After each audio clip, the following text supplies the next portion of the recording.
Ruler School is brought to you by Happy Little Hug Factory and these amazing patrons. Thank you for your support. Enjoy the...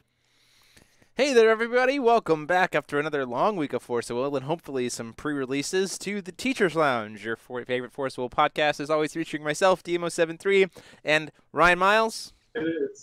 And Brandan Bremont. And Frank Klosser.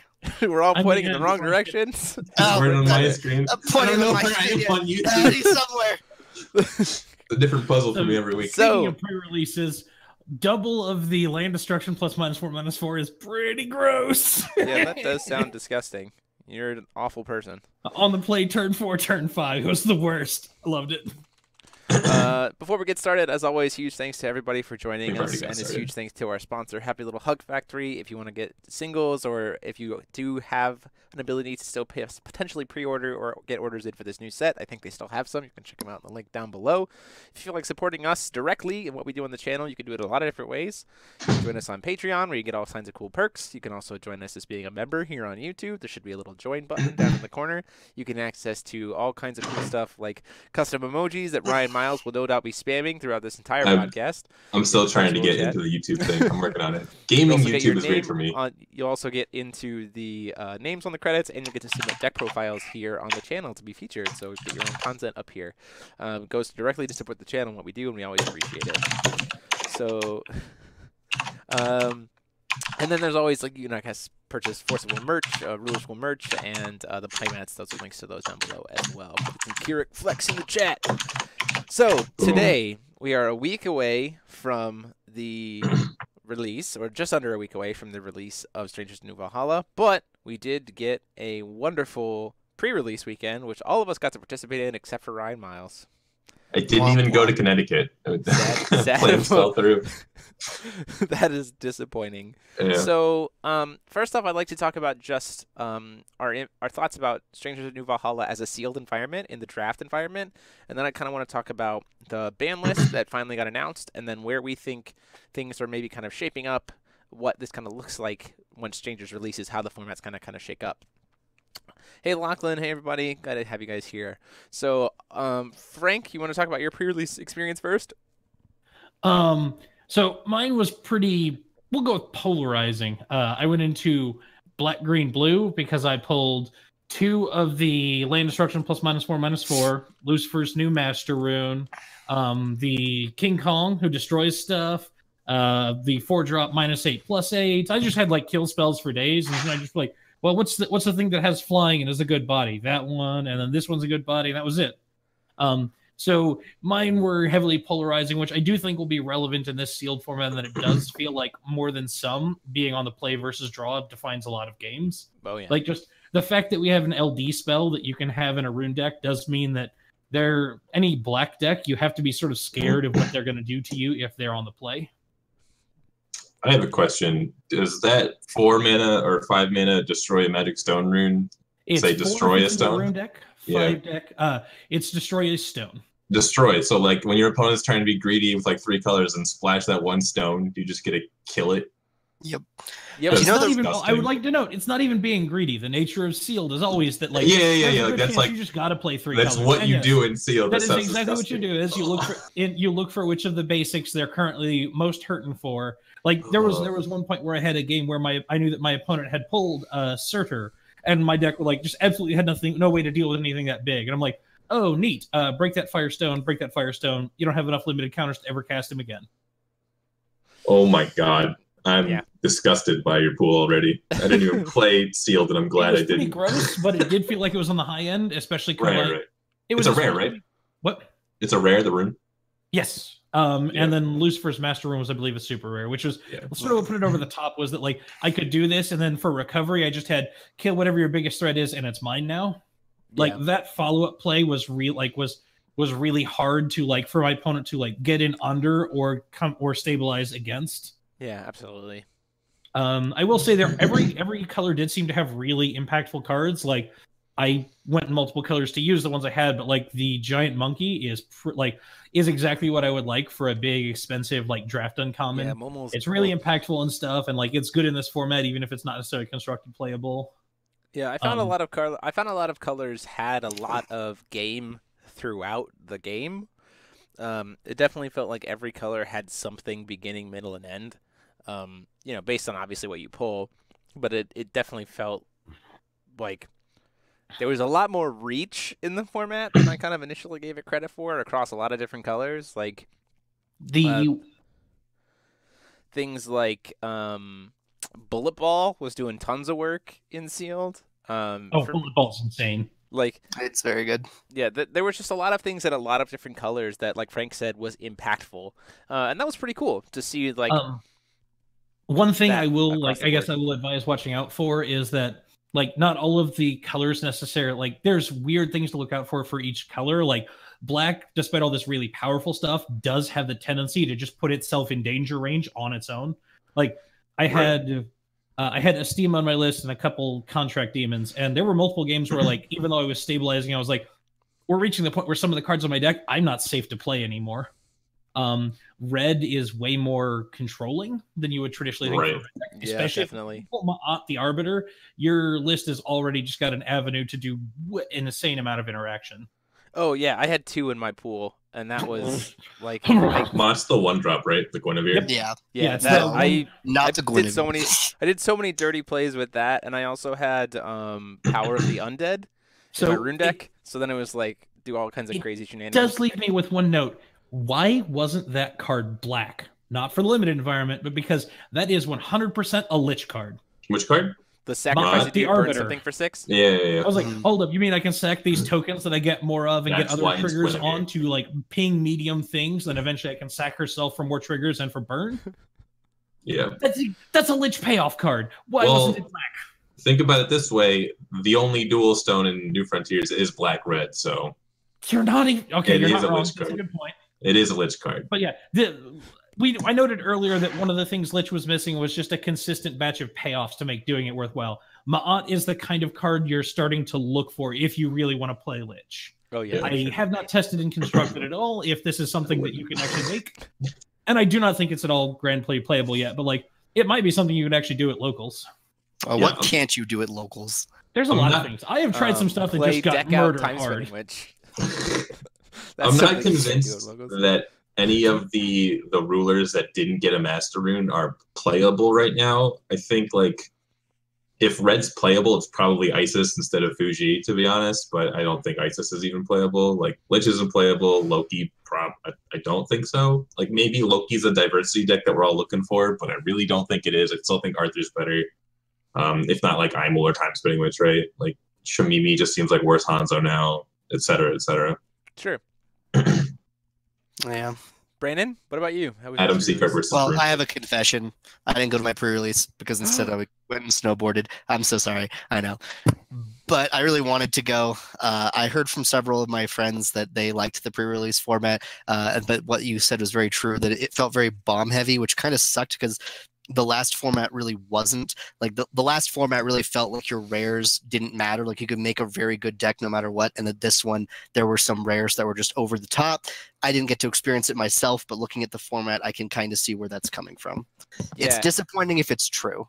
Yeah, I would say that the niceness about it though has that it definitely felt from what I was playing against and what I was seeing that for the most part the bombs in each color still were still really good. Like every color had like a good top end to be able to work off of. Obviously it's sealed, so that's different in the sense that like you kind of just have to work with what you have. Right. I got ridiculously. A lot of the people at my pre-release were kind of like forced to go into 3-color, like actually splash for the 3rd color, which set some things up. And I had good enough pool that I was able to go like pure red white and then just stick with limit counters for my 2 off-color cards in the main deck because they were both single drops. And I definitely felt like really strong. Like my first 2 rounds, I just swept them 2-0. My 3rd round, I lost game 1 because I couldn't quite. So the situation was I had him at 1 life. Because I love stories that begin this way. These are always my favorite stories. I had him at 1 life, and I was pinging him throughout the game with the 2-drops red edition that like burns them for 2 every turn. Yes. So it's just like progressive damage. But I also had Blackheart. I also had Dark Alistal, which is great, and then I had a Schrodinger, which was great. So it got to a point where I was way up on life. He had destroyed the edition by sacrificing that 2-drop white guy. So then I was like, okay, well, I have 8 will, and I need to not die, and I have him at 1. And I have 2 creatures. Schrodinger to put out... Schrodinger to copy Dark Alistal, so it's on the board now. Flip my J-Ruler. And he's like, well, that sucks. And I'm like, yeah, because you can't attack, because if you attack, Dark Alistal is just going to kill you. That's fine. But then he was like, well, I guess I'll play the Anubis, the balance card. And I'm like, it comes down to this. And I lost the coin flip, which was really disappointing. So he happened to hit the Schrodinger Dark Alice. But like he himself admitted, he was like, that was the only way I was getting out of that one. And then like game 2 was a smash in my favor. And then game 3, like my deck was like, nah, we've done enough today. We're done. Which is how it works with me a lot of times. If you go to my GP record, my decks just suddenly like to stop. But everything that I played against felt like, you know, with a couple card choices here, a couple card choices there, maybe some play lines, felt like every color had something, which is cool. You know, that's good. Because it used to be like, I think, what format was it? Can I interrupt you for just one moment, Jeremy? Sure. Because we do have some breaking Force of Will news. If you check out the Force of Will US page, shared recently by Aaron Miles, it looks like we have some GP dates, ladies and gentlemen. Oh, boy. What?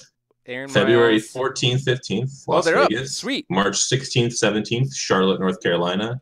April, Minnesota. I'm guessing that's Svetlana again. It's in Northfield. Do you have the May. dates? Do you have the actual dates of Yeah, them? April 27th, 28th, March 16th, 17th. I said the other ones. I just skipped it for April. May 18th, 19th is Catskill, New York. Catskill, New York. Is that like near the city, or is it like North Bumble? I think it's near Albany. F? Okay, so it's in like Maine, basically. But still cool. Richardson, Texas, June 22, 23. Collinsville, Illinois. Heck again, yeah. July 27th, 28th. And then in August, we're going to Arizona. And why are we going to Arizona in August? Ooh, is that a new August playmat? 17th, 18th. Got the promos posted. Lightning Cave, you already saw those. Is there a playmat? I have the GP playmat from Orlando. Oh, so, hold on. So what I like about this is that all of these except for Las Vegas say format to be decided, which is kind Ooh, of interesting. Like Wanderer GP boys. Limited Here it GP comes. boys. I would Oh my God. I would like one of each or 2 of each, but I'm fine. I would with like every single one to be limited. Do it. I'll go that far. But you know what this means, boys? Is What you can does this start mean? booking tickets for We Jeremy to can. go screen Yay. stuff. Whoop, whoop, whoop, whoop. Woo! Are you coming to Vegas? I do wanna say that- If the hold company up. sends me, yeah. It says February 14th to 15th for Las Vegas. That's Thursday and Friday. Or So that's obviously wrong. it should be so- 16, 17. Is that Obviously, obviously 16, wrong? 17. Are we I just- absolutely sure that's wrong? Well, I'm flying to Berlin on the 13th, and I'm supposed to get there on Thursday, the 14th. So I really hope that is But wrong. man, that's awesome. I'm going We to got end our up in GP Germany dates, on we the can talk wrong about it. goddamn dates. I will tell you this: I have so much work to do when we're done with this podcast. Yeah, we have a month, boys. Get yourself Oh ready my for God. Vegas. That's going to be Yeah. interesting. So, I don't think AJ is going, so Brandon's going to win. Got my vote. Hey, I'm assuming Delaney's Prince going. doesn't. Delaney could win. Delaney is. Delaney has as many tops as me this season, so Yep. So, to kind of go back to what I was saying in terms of the limited format, there was a format before. I don't remember what set it was. It was sometime in Rhea Cluster, where literally it just felt. I think it was. Before set- sharing, I assume. It was the limited format where Flourishing Hope first was printed. So, that was it, share. Reset. it was Sherry format. It was Wins the Ominous Moon. No, Time Spinning Witch. It was Wins to the Ominous Moon, but it in was the Time limited Spinning Witch. format, We in did the have limited time format, it literally just felt whites or bust. It was just like all the best cards are red, all the best cards are white. If you have good white red pool, you win. This was the set with Miscalc and Alta, Yep. right? Yeah. Okay. Yeah. It was just white- like white that just format was insane. literally just like, oh, is your pool white? You win. So there was two things about that format, right? Like white was insane and green was unplayable. So like Right. the combination of those two things was just like made for the worst limited set ever. I still drafted it like 5 times, but it sucked. But it's I'd have to see what this set looks like. I want to do it a couple more times sealed, and I'd want to do it a couple more times draft. But honest, which is cool because my locals is actually doing a So sealed the league other with this set. question But I'm pretty excited. Now that we've done the pre-release, the other thing we have to remember is that like the official limited format is 3 this, 3 Valhalla 1. We're in a set 2. Yeah, absolutely. And I'm really excited to see that too. So I'm really hoping that this set is very good. Like I am praying that it is awesome, because Envy 1 was so good that I really thought it was like good enough to get people to like limited. And if this set ruins that, that's really going to be bitter. So I'm hoping this is going to be awesome. I would not predict that, Brandon. I would at least say that I think it will start like it'll hit the acceptable bar for a limited set, which is it starts out fun, and even though it could eventually get solved, it is not a format that is just awful from the get-go or Ryan, unfun. Let's get some praise in the chat for GP praise in the for chat. GP dates. Praise in the chat, boys. We got them. We did it. We did it. It's like rain after a drought. It was all for this show. They posted it while the show was going on, so that it was just for us. Thanks. Pull those strings. You're welcome. Source of Forcible News is the Ruler School podcast. Teachers You're Lounge. welcome. It is your favorite Forcible podcast. When is TCG Scrubs going to have their GP dates announcement up? Tomorrow, probably. Not right now, live. Come Idiots.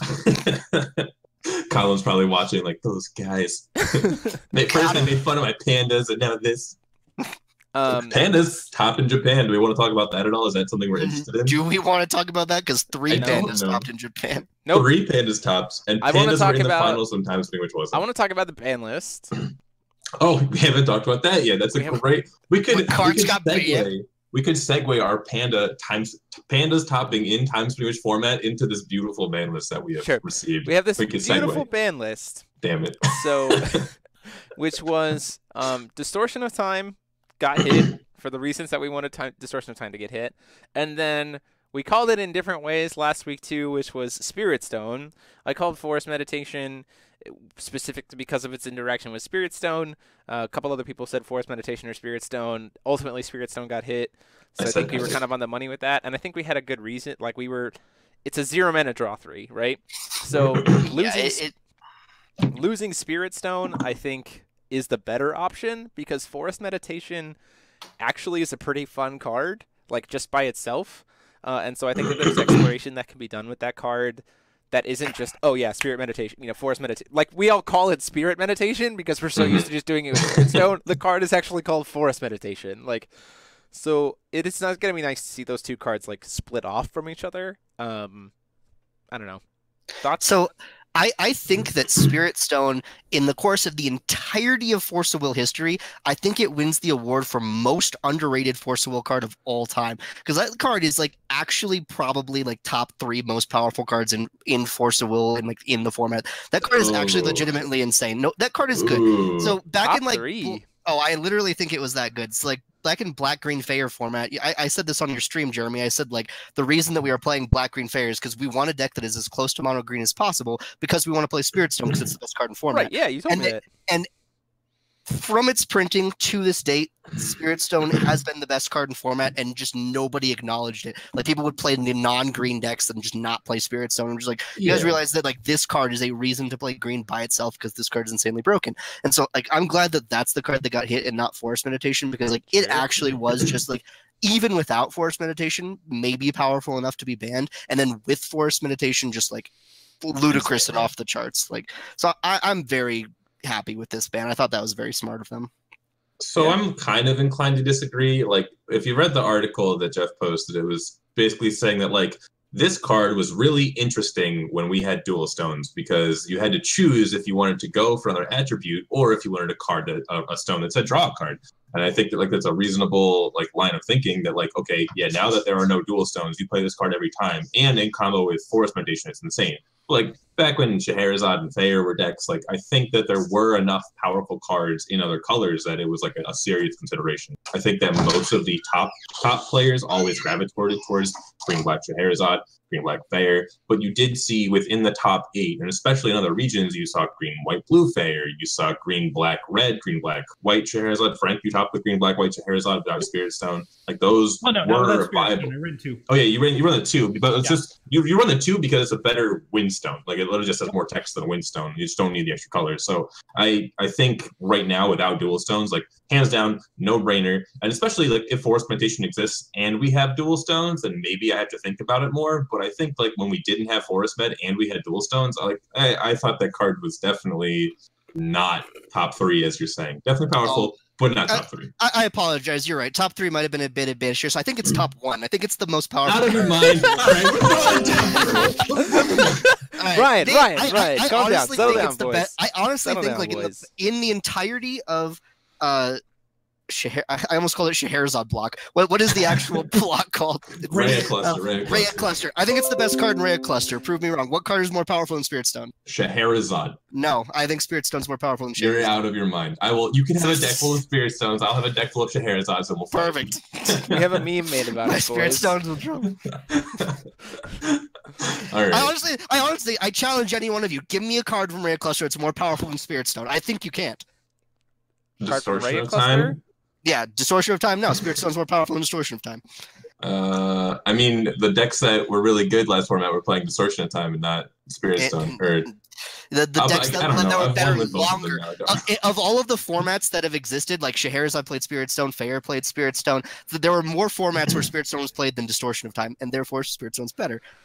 So your argument does have a small It's small flawless. hole in It's it. flawless, Frank. No, it has a small hole in that it is a starter deck card. So the amount of time it's been played is indicated by the fact that it simply has the longest lifespan a card can have. Right. Of course, and the actual number of formats in which it's good is not a real argument. I'm just saying. Right. Ryan said it was played over Spirit Stone, and I was just that's not an argument either. So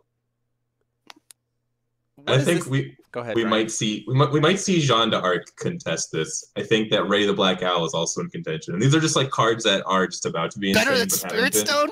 It's Yeah. like Spirit Stone is a reason to play a color. Like I'm gonna send you guys both to the corner to continue to argue about whether or not Spirit Stone's the best card in Forcible. Ultimately, what I want to talk about is Strangers releases this week. We have a new set. We have a ban list that we all agree is exactly, for the most part, exactly what we wanted. Brandon had 3 other cards that he wanted to have hit, but for the most part, it's like the biggest problem cards. So what does this mean? And as we've already talked about, we talked about last time where if Distortion does get hit, we have these beefy 5-drops and like what it would mean to be able to start playing beefy 5-drops again in this format, and that's about to happen. So what does that mean? What does that mean for this format? What are your thoughts in terms of like what are things going to shape up to be? Just like hypothesis, I guess. I think that cards that cost 1 mana and kill 5 mana cards are going to be very, very good. It just so happens that White has 2 of those in the form of the Brunhild Master Rune and in Miscalculation. And like on top of Brunhild like being a potential black-white or mono-white or white-green deck and just having so many flexible options, I think that that's going to come out first as the front runner in people's testing. I'm not sure if it'll stay there. But I think that's the deck that you need to be testing against if you want to think that you're going to be a competitive deck. I think that when you can play 5 mana Resonators, chance that cost 1 that kill 5 drops are going to be very powerful, and therefore 5 drops that don't get killed by those are also going to be very powerful. Karura. So Karura in the green quick cast decks is going to be really great because people are going to be playing Miscalc and they're going to be playing Brunhild's Master, and they're going to be trying to fill the board with 2 drops, and you're just going to slam Karura and win the game. And so I think that the format is going to have a green mid-range deck that's very good in the form of like a Karura deck. I think that other things that survive it, this is kind of an interesting one. We haven't really talked about this or in any avenue, but Mega Thunderfish survives it in that it still gets its ender trigger and you get 2 other bodies that need to be dealt with. So like even though the actual even though the actual big one still dies to those 1-drops, it leaves bodies that need to be dealt with, and that's very powerful. So I think like 5-drops that have ender effects are going to be good. Mistletoe. What about that blue for blue? Because I think that blue is going to potentially struggle against these, being able to survive. What about that new 1-drop blue edition? There's a new 1-drop blue edition. Oh, the chant thing, the like play 2 water resonators, you get a mist counter. I don't like using a card on it. So I really don't hate that card. I think it's totally fine. Yeah, I mean, like it could be a card where you sideboard it for blue. I'll specifically say that like that's probably one of the only ways that blue consistently survives right now against those like heavy removal kind of pieces. So like exactly. But like I think I don't know. That's gonna you stick that in the sideboard early game, and it starts to build up pressure, and then you're just like, okay, cool. Well, I've got all these counters that I can use situationally to survive. I mean, I think that card like single-handedly beats like removal control. If there is a removal control deck, then that card will just absolutely wipe the floor with it. And so we'll see if that ends up evolving into existence. I do think that like we are moving towards that mid range, and like I don't know. I can see a bunch of decks that could exist in this format. I just don't know like what people are going to settle on and say, oh, this is the best deck. But no matter what like consensus we come to and say, okay, green white Brunhild is the best deck. I think there are going to be ways where if it's a slow mid range deck, you can build a fast deck and go under it, or if it's like a faster mid range deck with like less removal, you can build a actual control deck and then just grind it out. I think that there will be like counterplay options, which is something we haven't had for a while. Like with Time Spinning Witch is like, oh, Time Spinning Witch is the best deck. Let's just build to be Time Spinning Witch. It's like, oh, wait, you actually can't do that. So I don't think we have that problem anymore, which is pretty cool. So I think we will have room to anti-meta. But in terms of like what the meta is coming out the gate, Frank will tell us right now. So where is? I don't know where he is. I'm one of these directions. So I don't know that I necessarily have like big format defining ones, but I do have some cards that I think change, like cards or lines of play that I think gain a lot of value that just went under the radar before. One of my, we'll call this probably my wildest prediction for the night. I think that if you can find, especially if we really do evolve into this mid-range format, if you can find a deck that can build around the shell of sequencing the 1-drop white mana dork into Adam Seekheart, the Resonator, you will be able to dominate a mid-range format. Like that card is like, it is not necessarily unbeatable for mid-range decks, but they have to answer it right away, and that does put them off tempo against a deck that is trying to ramp and have more resources than them. Hey Frank, can you turn your microphone up a little bit? If you guys want to dig through the archives of Force of Will and go find Brandan Bremont's famous GP Denver Green Dragon deck, that's what you're looking for. That deck right there is. Oh man, I wish Green Dragon was still legal. I wish Moonbeam Butterfly was legal. How cool would Moonbeam Butterfly be right now? I just heard Frank's orgasm from all the way over here. You hear that squeak? That's what it sounded like. That was just Frank. Someone is asking us what we think of. You bring up an interesting question, Brandon, because we do have one card kind of like that, and we have like turned him down a whole lot. But like Fushi, Red is getting a lot of mid-range options, and Fushi does have a Moonbeam Butterfly, quick cast speed. I like where you were going, Ryan. I like that. I'm not saying it's gonna get there. I'm just saying like it is an option you can experiment. No, Fuji's Master Rune is insane. Like I do still think that if you're playing in red, like there is actually a like I've been experimenting with it, but there's a very potent like red-black Isis or other like rune deck, ruler deck around, just because you get to play a lot of very cheap removal runes. You get a lot of the cheap discard, and then red and black between the two have very potent, just like top end threats. Like Azazel in that sort of shell is actually crazy. So like exists. Discard as a concept has to just be like atrociously bad against Brunhild, right? Am I correct? No. Like, it's like gotta be though, right? Like doesn't it like reanimate shit? Like it seems like pretty good. So I would argue that they're based on how strong Brunhild becomes.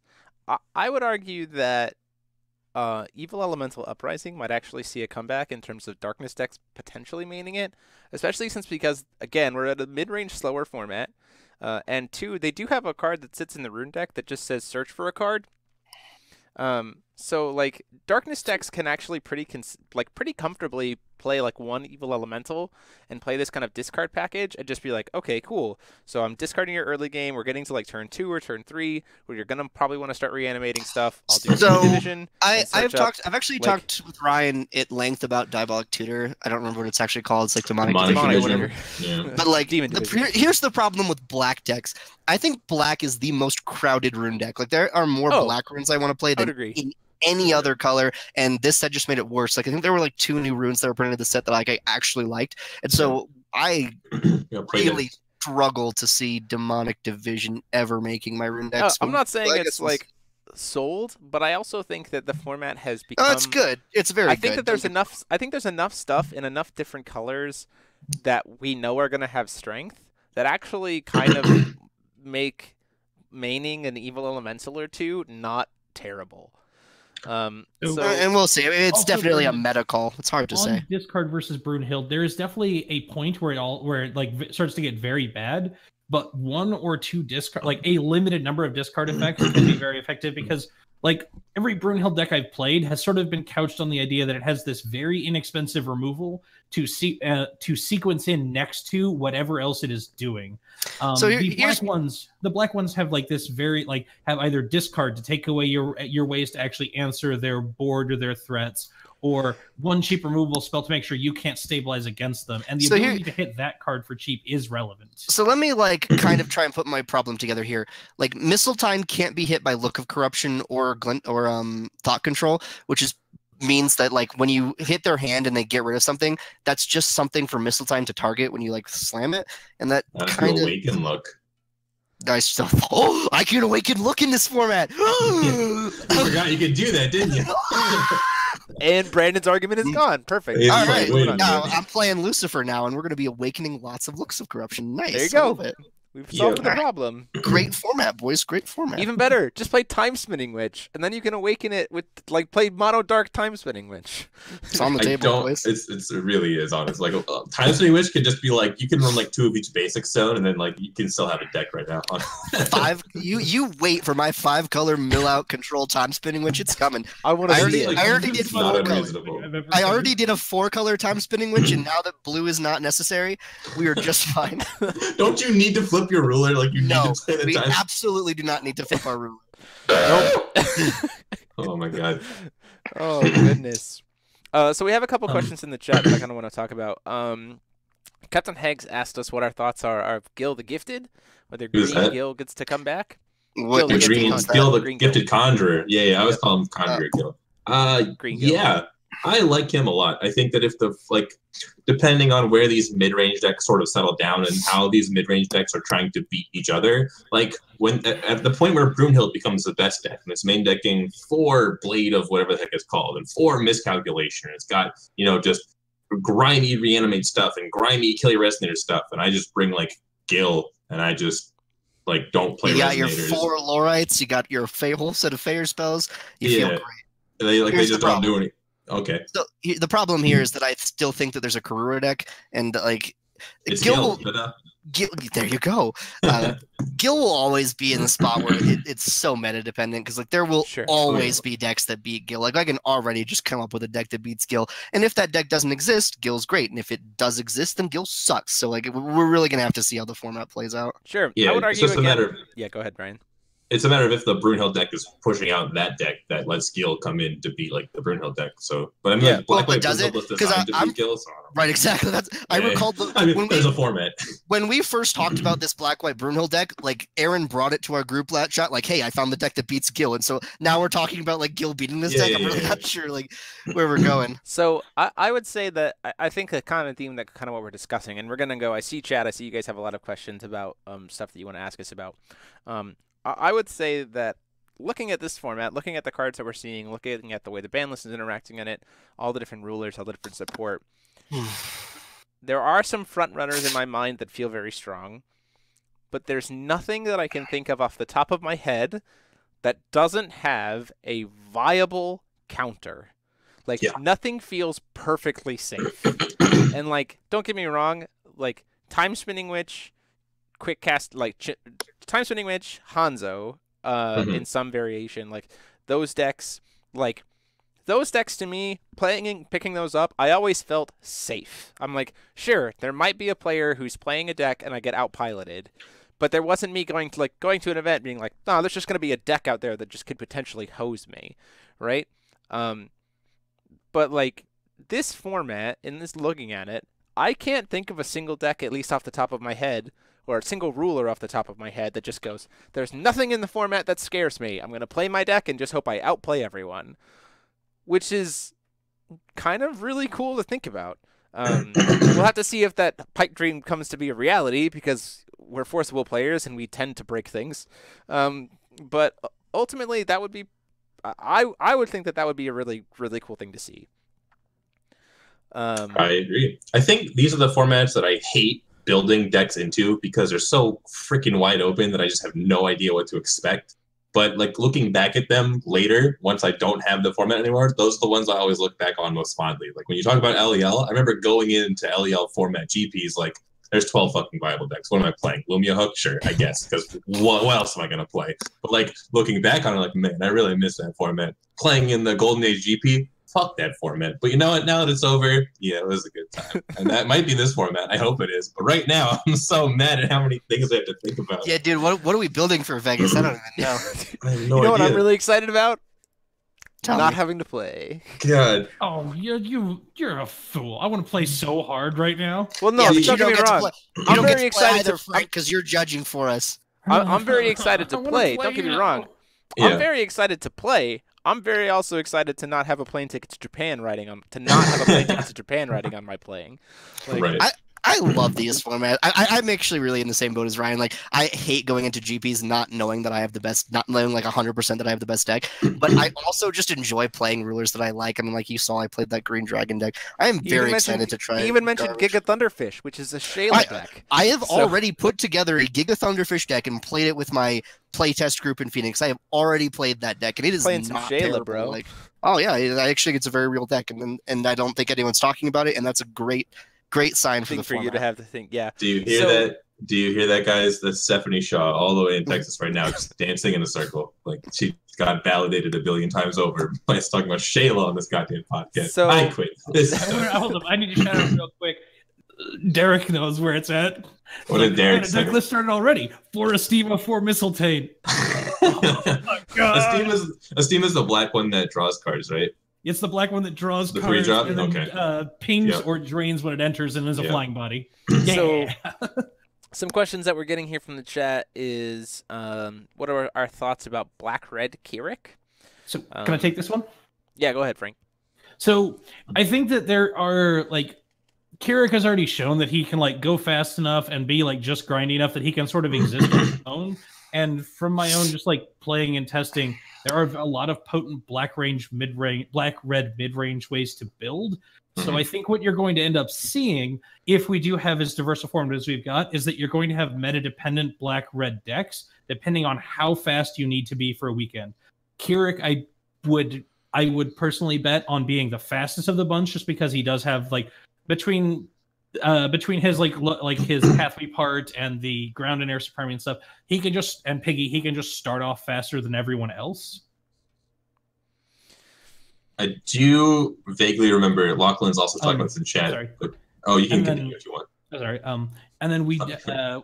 like sitting above that, we have like there are the room deck rulers where you have explosion and stuff to sort of cover you in the mid game. You get into sort of bigger things than Kirik inherently wants to play. Like the big thing is Kirik really wants to play are just like either the dragon or Welser, since it already has ways to give them swiftness without really putting any effort. And so that's its big thing. Whereas the others can start to play some of these Zhuge Liangs and stuff we've seen. Go ahead. So yeah, Kirik control is something that we had briefly thought about thinking about. Briefly, we are still thinking about. Brandon is still thinking about it. I'm ready to put Kirik dead in the ground. He has to worry about it because he's going to an American event. I'm going to a European event. Well, there will be as many Kiriks as there were Gills in Orlando, which was one.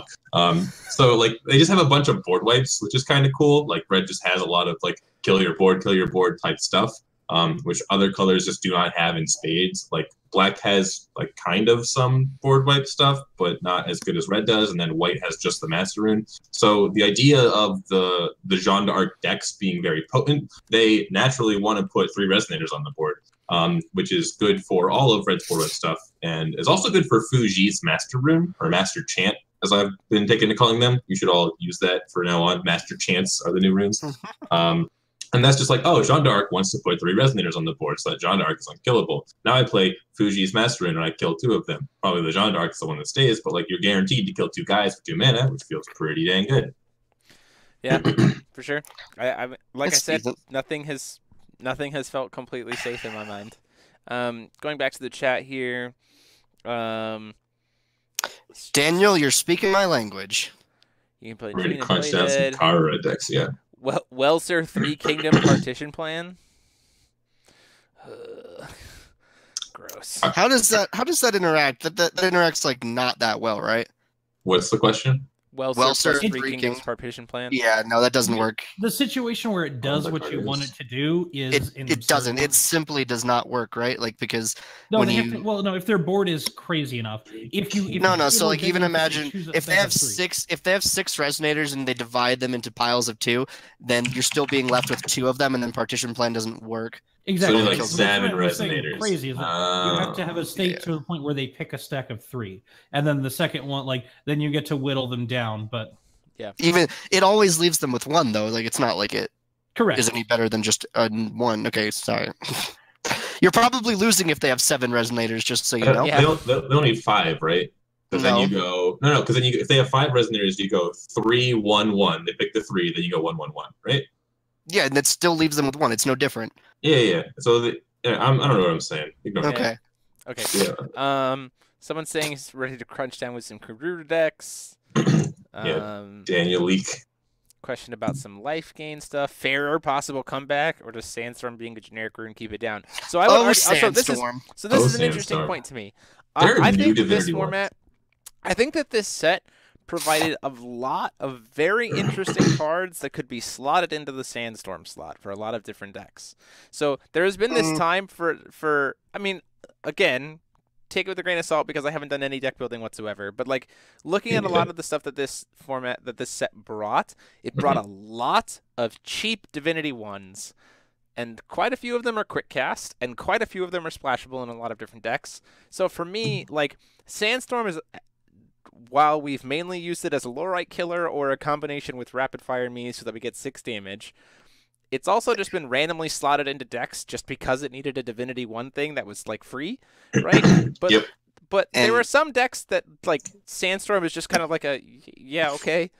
And hopefully the combo with Snipe Away Me is the best combo that card ever has. And we're not going to talk anymore about that. All right. So in the Divinity 1 slot, there's a lot of different cards that go in that Divinity 1 slot now that have a lot of uniqueness to it. Like, for one, the red one that becomes 1 void that pumps up, like, 2... It's +2/+6. Like, like that is actually relevant. Power of the Immortal, I think, is crazy good. Like, there's a lot of things that I think can actually be slotted into the Sandstorm slot now, and I'm really excited to see what that looks like. So... You know, maybe if people start experimenting and we see Sandstorm played less and less because it loses the viability or the application that it has had for the longest time, that maybe we see Fairer come back.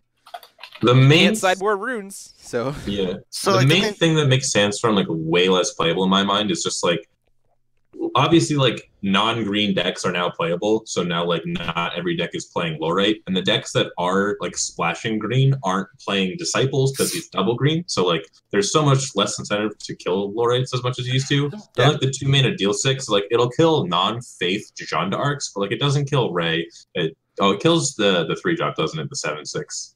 All right, maybe that's. What about it still kills the Sacred Elf that's white. I forget its name. Yeah, but a lot of the white decks are splashing other colors, and because they're not guaranteed a white on turn 1, they're not always playing Acolyte of the Sun. So like, if you think people are gonna do that, then yeah, you keep in the Sandstorm. But like, if beasts are still around, it also still kills Mickey.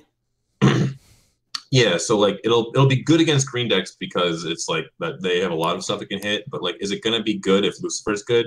Is it gonna be good if like White Black Broomhill's good? If you're not a green deck and don't have access to Rapid Fire Me, are you still gonna play Sandstorm in your Divinity 1 slot, or are you gonna like play Power of Mortality? Sorry. So I mean, like Black still gets like Jet Black. Sorry. The other thing to remember is that like, as far as Sandstorm goes, is that like there are a lot of these cheap Divinity 1s, but it is very much a free Divinity 1 you can always activate.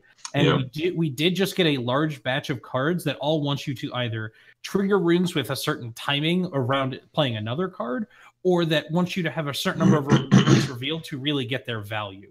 And so that sort of changes your math as well, because this is now one of the freest enablers for Mistletoe, for Estima, for... Those are the first 2 that come to mind because they're the cards I personally care about, but there's more. Yeah, the good cards, so, right? Like, I understand. So, like, I think green... that Zhuge Liang, and that card, like, if you can reliably enable it without just, like, gimping your own rune deck, does have some potential. Like, it is a potent mid-range card.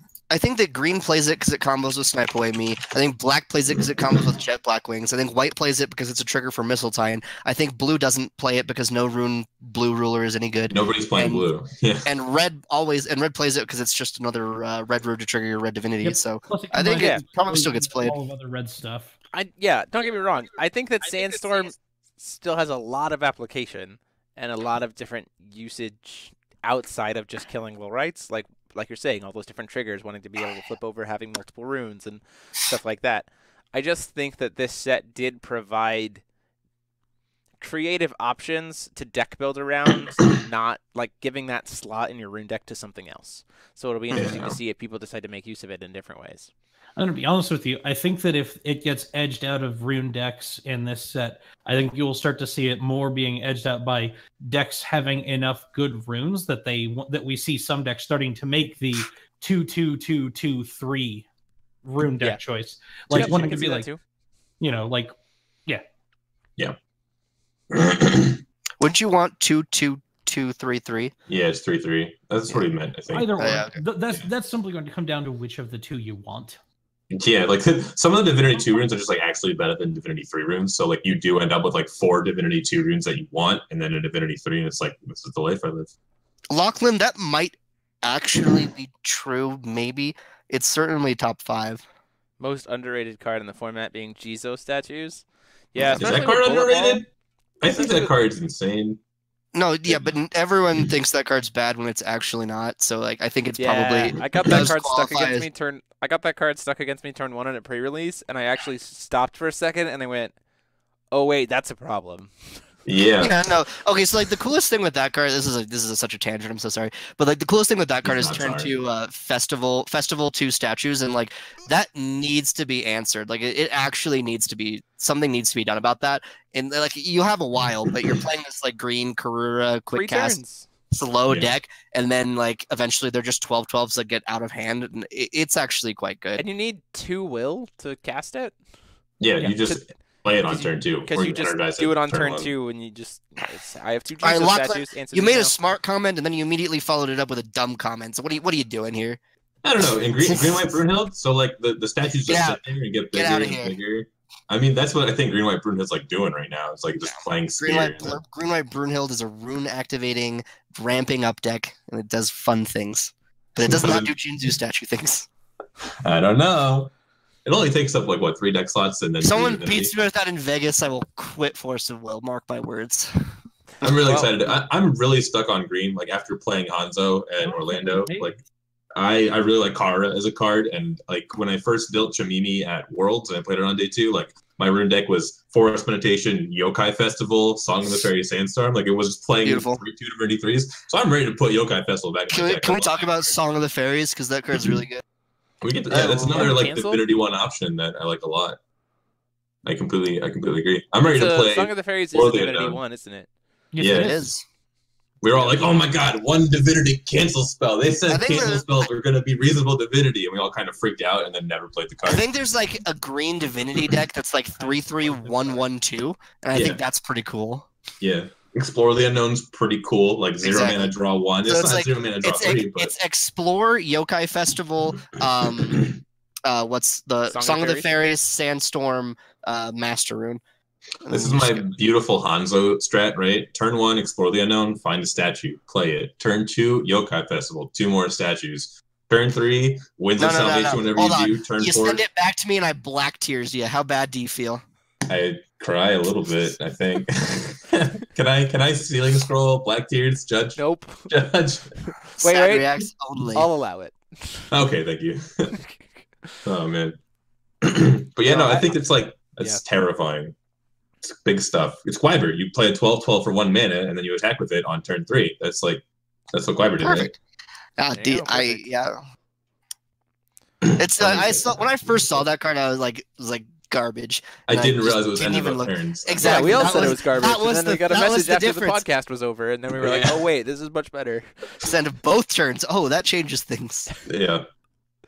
Yeah, absolutely. Hype for that. I'm very excited. I'm very excited to just goof around in this format. I think, speaking as someone who has to try to build a new deck every single week, after playing after playing these rulers a little on for the channel already, knowing that I wasn't going to have any new rulers for when this new set dropped, I was a little bit concerned about what decks were going to look like for the channel. I was like, okay, well, I'm still going to be working with the same rulers for a while. I need some options. And this set, and already seeing some of the creativity that I'm seeing out of different players from all over the world with this stuff, actually just eliminated all my fears. I'm like, I have so many different options for each of these rulers now. Like, that's really awesome that that exists. So kudos Force of Will for setting it up that way. And just how that's working, and now I'm just even more excited. Like, I know that the set's not even out yet, but like the hype that I'm already experiencing with this set just makes me even more hype for the next set, because I'm just like, even more creativity for the rulers that I haven't been focusing on for 3 months. Like, I don't know, there's gonna be a lot of cool stuff. That's really cute, Jake. I really like that. The point that we're trying to make with these Juzo statues, though, is that you don't even need to enable them, and that's like the funniest part about it. It's like they're just naturally good. They just get so big so fast. Diversive Evolution, I think, is also going to be a very interesting card. Dude, why can't those Jizo statues be machines, though? Could you imagine? They already have a Interesting one-drop 3 different... They already have a one-drop 3 different races card. The first ever tri-race card in Force of Will history. Yeah, but like, we're like... Wilder, because I realized I said I gave my wildest prediction with that Adam C card. This one's wild enough, I'm not even going to say I think it could.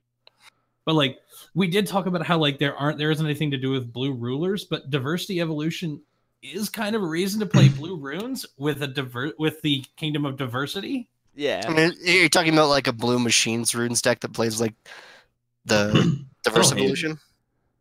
It's like not horrific. Combining diversity evolution with the 2-drop edition, the Kingdom of Diversity. Kingdom of Light Palace. Yeah. Is that true, Lotion? Lachlan? Lance connected with Jizzo statues. I need to look up what Lancelot says. Is that actually true? I'm pretty sure it says remove 3 counters from Resonator you control. Yeah, no, it's a machine. It is Resonator you control. Yeah. Oh, wow, that's kind of cool. Well, suddenly machines back on the menu, boys. No. Still terrible. Get out of here. Don't make blue machines. That makes a god awful lot of counters. That's not like horrific. Excuse me. What about if you played a Yokai Festival inside of a machine deck? I know. Like, I know what you're saying, and like green, I've put a couple Jizo statues on the field, and then you're I already know that kill all this these or my Lancelot becomes amazing. Like it. But Lancelot costs 3 mana. We can play 3 mana cards now, Ryan. No, you can't. They die from 1 mana. Lancelot is another. So this like dies for 1 mana argument doesn't. Yeah, no, he does stuff if he has good enter abilities. Like I get that. I am never gonna play a goddamn 2-color deck in this freaking format because I'm gonna rip 4 of my all-color stones on my first You're gonna play a 4-color witch deck, so don't even talk to me about that. Like all my opponents are gonna play 2-color decks and open perfect mana every single time, but I know that I personally am like I cannot. I'm not gonna go to Berlin and play a 2-color deck. No, here's what's gonna happen, Ryan. You're gonna play monocolor deck. You're gonna play against your opponent. They're all gonna play dual-color decks. They're all gonna open perfect. Yeah. You're gonna get to finals. Oh god, win that's game good. 1 of finals. I'm happy so far. Well, you're gonna win game 1 of finals. Okay. You're gonna go to game 2, and then you're gonna call Stone, and it's gonna be a Charlotte's Water transformation. Force Will horror stories. Oh my god, I need to write another horror story for Ryan. If you write another one, it's gonna happen to you. We've already proven it. That already did. It already happened to me. It's gonna happen again. Yeah. So like diversity is cool. I think that there's a reason to play like Loki or Arthur. Like I don't actually remember what Arthur's Master Rune does. I'm gonna assume that Loki's better. But like it's the both of his Master Runes are bad. Like literally, it's the tri plan, but for everything on board and 2 piles. Yeah. And what's his like actual Master Chant? The one that just came out? Is it also Skynet? It's more machines you have, the better it is. Absolutely unplayable. No, it does. You can divide damage on your opponent's resonators equal to the total attack of machines you control.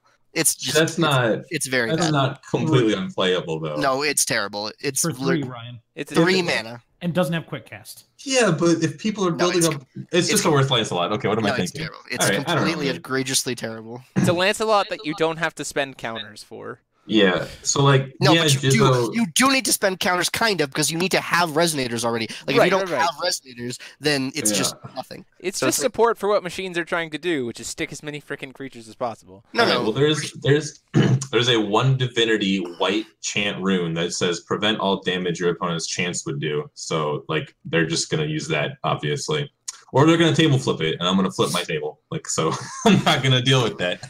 And then he's going to call the Charlotte's Water Transformation magic out of his stone deck. Yeah. I don't know, like, diversity is definitely a thought. If, like, diversity is playable at all, I'm pretty sure it's in time splitting, which are IMO. Maybe it's playable in, like, machines or something. I do think that machines will be either mono-blue or blue-green or unplayable or all of those things. I don't know. You can just name everything. If you just name everything that machines could possibly be, you're sure to be right. Probably, man. There's just so many playable things. I need to like put cards in sleeves and put them on the table to say. I know, right? Yes, this is right? This was bad. In my head, there's so many things. I cracked that box from Force of Will, and now I'm just like, man, I need more boxes. So I don't want to get everyone in our too overwhelmed here. I think that there are pillars of the format that you need to be able to beat. It's like when you build your deck, you need to beat Keurig, you need to beat mid-range Brunhild, and you need to beat Quick Cast Hanzo. If you can get a deck that beats all 3 of those things, you have a deck. If it loses to 2 of those things, you can toss it out. That's how you should start approaching this format. Sure. I would agree that that's a solid starting ground for as people start to play test with things. Yeah. But like if you're looking for that kind of opening gateway of like what is actually potential at the, because there is definitely difference between playing for fun and playing for competitive element. If you're looking to, there's a lot of different things you can play in this format for fun, but if you're looking to be that competitive, you really have to be able to pass through that gate, which I think is being able to beat at least 2 of those 3. Quick Cast Hanzo, mid-range Brunhild, and Keurig. I don't even care what color your Brunhild deck is. Just make sure you have 4 blade, and then I don't care what else you put in that deck. Yeah, exactly. The mid-range Brunhild can be so many different avenues. Like, you just have to be able to, like... She's so flexible. Yeah. So you just have to be able to beat at least 2 of those 3, and then that's a deck that you can go, okay, this is now in the ring for being a competitive deck. I already know someone in chat is now going to, like, send me a deck list. It's going to be Brunhild, 4 blades, and then pandas. Like, I've walked into this, I accept. Any more questions from chat? Someone's saying if Lachlan is asking if the format slows down, do we think Rhea could be decent? She has removal on par with Brunhild. I don't know about no. I think that she has removal on par with Brunhild. Lucifer gets that discard, but Rhea gets a very, very strong Glint of Insight, and that card is also broken. So, I'm sorry. That card might be on par with Spirit Stone in terms of broken cards from Rhea. What card? Glint of Insight. Oh. Well, the other thing is too. So here's the other interesting thing too: is Rhea can actually because of how she works now. Rhea can actually consistently on turn 2 have done turn 1 Look of Corruption, turn 2 Glint, because she, regardless of what her stone. Because regardless of what her stone but like if we're just talking about just fucking over someone's hand, like Lucifer does that pretty darn. Oh, sure. Like Lucifer also does that. But like I think that she's not quite viable right now, potentially, but I think that Lachlan is right if this format does slow down a little bit, or if you find that it's a little bit slower than we were kind of expecting, that Rhea is definitely something to play around with. Right. So I played around with some Rhea lists when we first got the invitation, and the problem I see is that I think the best way you build Rhea involves like using her, because of the fact that she's a big flying threat, and she gets access to some of these like very cheap, somewhat resilient threats, and then she gets to pair this with all of this good black discard. We've just described Black-White Brunhild, and the problem is that we built through a whole format and found that Black-White Brunhild just did this game better than Rhea. Like, I like her a lot. I tried to make her work, but Brunhild is doing this better and can still do what the other thing Rhea would hypothetically do, is take this game 1 and then have the option to switch into a more mid-range deck. So is there a world, and like this isn't, there's nothing solid to this thought at all, but like I feel like people is this a question worthy of ending the podcast on this question? Because we're look at the way he's heading. That's his like deep in thought, about to ask like a philosophical question that like the answer to it will not be found by the end of this discussion. No, it's like this is not like the best thought I've ever had in my life. But do we sometimes forget that like Rhea is actually huge? Like she's a 3-mana 12/12 flyer. Like that is very that's what I'm big. saying. Like, and she also has There's a card that there's a Rhea support card that people always forget about, and it's Blood Ritual. And it's 1 black for +9/+9 on a J ruler, like on a J resonator. And that card, like I always wonder if there is some red-black Rhea aggressive deck that like also plays the discard package, and like that's the deck that hits that incredible trifecta between like you have all the hand fucking cards, but you're also fast as shit, so like they can't get to recover off of it. And so, Let's start building it, boys. Let's go. That deck has always existed in the back of my mind, and it's just never been good. So like maybe this is the format for it. Someone make that deck for me, please. So, my problem with Rhea is just that she doesn't have a rune deck, and she's trying to attrition your opponent, and then she puts her opponent to 0 cards. Right, no, she's 1 for 1 the whole time she's doing I think that's the problem, is that people often build Rhea as this like attrition control deck when we forget that she has like the bats, which are huge, herself, which is huge, Blood Ritual, which makes anything huge. This is one where maybe it just comes from like coming from different card games, Ryan. But you're trying to play as an attrition deck. Play Rhea like junk. You have you have really good 1 mana discard interaction, and then just the beefiest cheap threats you can find. Great segue. I do like that deck. I just think it's better as Freyla instead of Rhea. Oh man, Freyla seems pretty good. I don't mind that.